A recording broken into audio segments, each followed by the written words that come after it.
महादेव. ओळखलं? अरे या गर्जना तर मावळाच देतो ना. अगदी 17व्या शतकापासून ही मावळ्यांची ओळखच बनली आहे.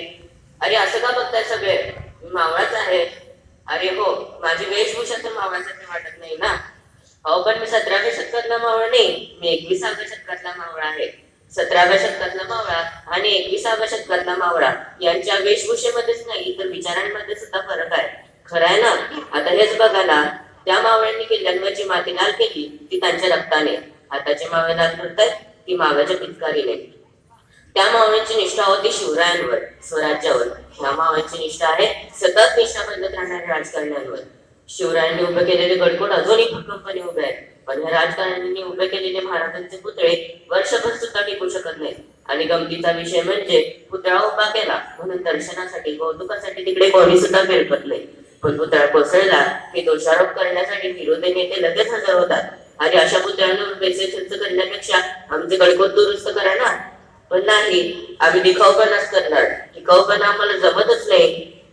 शिवरायांचे गड किल्ले आता फक्त पिकनिक पॉइंट, ट्रेकिंग साइट बनत चालले आहेत. पार्ट्या करण्यासाठी तर किल्ले हक्काची ठिकाणं बनत आहेत. प्रेमी उगलं तर किल्ल्यांवर जागोजागी दिसतात.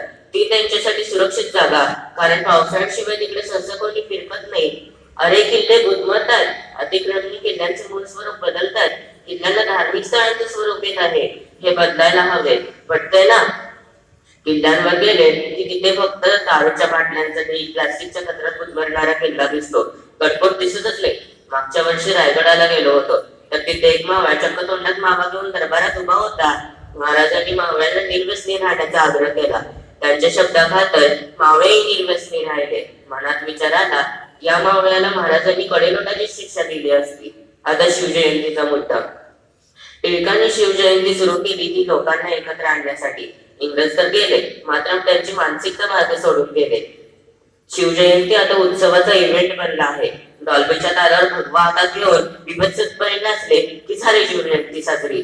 भगवा गाण्याच्या तालावर नाचवण्यासाठी आहे का रे? आपल्या रक्ताने लाल केलेला हा भगवा आताच्या मावळ्यांनी फक्त नाचवण्यापुरता शिल्लक ठेवला आहे. शिवराय ज्यांनी 18 पगड जातींना सामावून घेतले, त्यांना आता आपण जातीच्या राष्ट्रांना अडकवत आहोत. लाज नाही वाटत? काय वाटत असेल त्यांना? यासाठी केला होता काढता स्वराज्याचा. हे सगळं थांबावंसं वाटतंय ना? चला तर मग 21व्या शतकातले मावळे म्हणून आपण स्वतःपासून सुरुवात करूया. शिवजयंती पारंपरिक पद्धतीने विचारवंतांच्या वैचारिक भाषणाने साजरी करूया. किल्ल्यांवर ट्रेकिंगसाठी न जाता दर्शनासाठी व जमेल ती स्वच्छता करण्यासाठी जाऊया. किल्ल्यांवर होणाऱ्या चुकीच्या गोष्टींना न घाबरता विरोध करूया.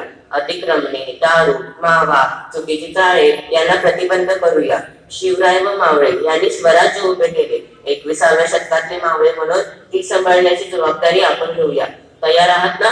शिवनेरीवर शिवबा जन्मला साऱ्या राजांचा अधिपती, साऱ्या राजांचा अधिपती, दैवत छत्रपती आमचे दैवत छत्रपती.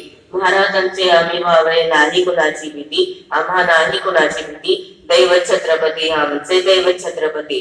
हर हर महादेव. जय भवानी, जय शिवाजी.